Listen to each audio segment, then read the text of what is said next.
રાજસ્થાનમાં નવા યુગનો આરંભ. પીએમ મોદીએ 1,08,000 કરોડથી વધુ રકમના આધુનિક ઇન્ફ્રાસ્ટ્રક્ચરને લગતા વિવિધ પ્રકલ્પોનું કરાવ્યું ઉદ્ઘાટન. પરમાણુ ઉર્જા પ્રોજેક્ટના ખાતમુહૂર્ત અને ઈસરદા બાંધના લોકાર્પણ સહિતના કાર્યો સમાવિષ્ટ. પીએમ મોદીએ કુસુમ યોજનાના લાભાર્થીઓ સાથે કર્યો સંવાદ. રાજસ્થાનના બાંસવાડા ખાતેથી પ્રધાનમંત્રી નરેન્દ્ર મોદીનું સંબોધન. કહ્યું, દેશના વિકાસ માટે વીજળીનું ઉત્પાદન કરવું અનિવાર્ય. વીજ કાપ મુદ્દે કોંગ્રેસ પર સાધ્યું નિશાન. તો પીએમ સૂર્યઘર યોજના અને કુસુમ યોજનાના નાગરિકો માટે ગણાવી વરદાનરૂપ.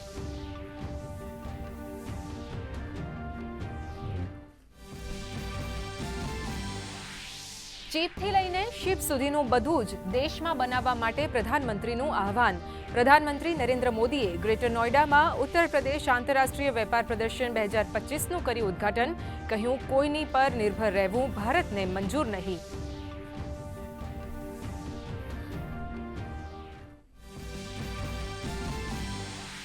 બિહાર વિધાનસભા ચૂંટણીની જાહેરાત પહેલા ભાજપે કસી કમર. પ્રભારી તરીકે ધર્મેન્દ્ર પ્રધાનની નિમણૂક. તો ઉત્તર પ્રદેશના ડેપ્યુટી સીએમ કેશવકુમાર મૌર્ય અને કેન્દ્રીય મંત્રી સીઆર પાટીલને સોંપાઈ સહપ્રભારીની જવાબદારી.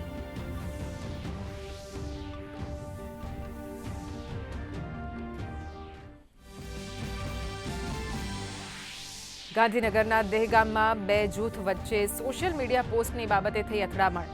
મોડી રાત્રે હિંસક ટોળાએ વાહનો અને દુકાનમાં કરી તોડફોડ. પોલીસે 50થી વધુની અટકાયત કરી લોકોને શાંતિ જાળવવા કરી અપીલ.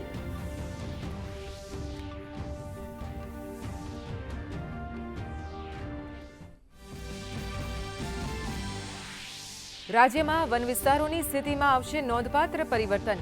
વન પર્યાવરણ મંત્રી Mulu બેરાએ 28 territory ડિવિઝનમાં forest soil health કાર્ડનું કર્યું વિમોચન. કહ્યું, વન વિકાસ માટે આ કાર્ડ ભજવશે મહત્વની ભૂમિકા.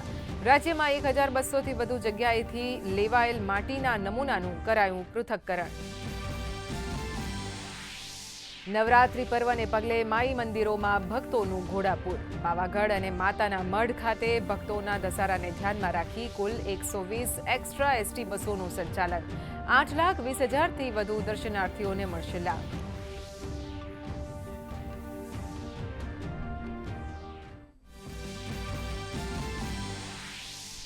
નવરાત્રીના તહેવાર વચ્ચે રાજ્યમાં ફરી એક વખત ભારે વરસાદની હવામાન વિભાગની આગાહી. રાજ્યના માથે બે સિસ્ટમ સક્રિય થવાથી આગામી 27થી 30 સપ્ટેમ્બર સુધી દક્ષિણ ગુજરાતના અનેક સ્થળોએ ભારે વરસાદની સંભાવના. 28થી 30મી તારીખ સુધી કચ્છ અને સૌરાષ્ટ્રમાં પણ વરસાદનું પૂર્વાનુમાન. વિદેશી રોકાણકારોની વેચવાલીને પગલે સતત 5મા કારોબારી દિવસે ભારતીય શેરબજાર રેડ ઝોનમાં બંધ. સેન્સેક્સમાં 555 અંકનો ઘટાડો. નિફ્ટી 25,000ની અંદર સમેટાયો. ડિફેન્સ મેટલ શેરમાં લેવાલી. સોનામાં 550 તો ચાંદીમાં 3,000 રૂપિયાનો ઉછાળો.